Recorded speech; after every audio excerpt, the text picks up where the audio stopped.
All right, our next author is R. Scott Rodin, who has authored The Four Gifts of the King, and it's a story of salvation and hope told through an adventure that stirs like imagination and speaks to the soul. How are you doing today? Hi, Kenda. I'm doing fine, thank you. Wonderful. You're doing a great job, by the way. I think really we should give her a hand. Don't you think this? There's a lot of work you're doing. We appreciate what you're doing for us. What is the overarching theme of your book? The theme of this book really is about second chances. It's about redemption and hope. It's a story of a man who finds out that he's dying. And he looks back over his life and he sees the life of his four children. And he's brokenhearted over the decisions that they have made. And so he chooses to leave them a kind of different kind of legacy. He has money to leave them, but his real legacy to them is this parable, this story that he writes them.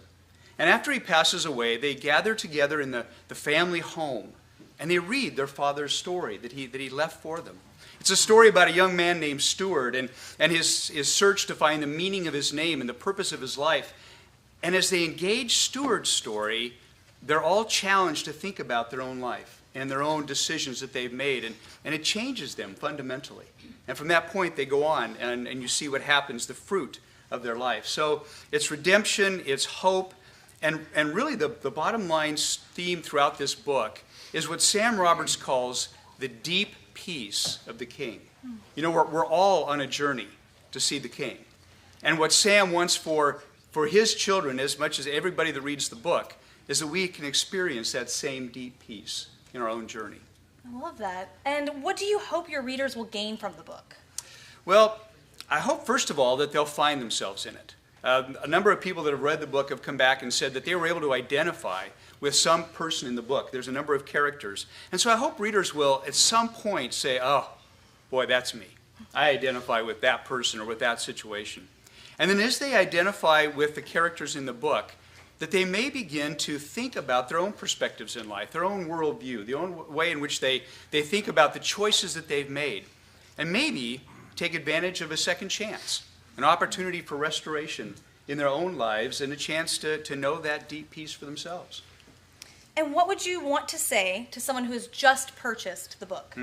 Thank you. And it's a great Christmas gift for your family and your friends. Of course, that's what you want to say. I think I'd say be prepared to be surprised. If we're open in a journey like this, we may just find that we see the world a little differently when we engage life through the lens of these other people. And as we see life differently, as it surprises us, as we engage maybe not just intellectually, but emotionally and even spiritually, our own journey to meet the King may become very different. And I would hope that the King would work through them as they are on this journey, that in the end they really might experience that deep peace. So stay open, be ready to be surprised, and just see what might happen in your heart as a result of this journey. Great. And for the viewers at home, where can they connect with you? TheStewardsJourney.com. TheStewardsJourney, no apostrophe.com is the website. I blog on that as well. And then my own email is just Scott@TheStewardsJourney.com.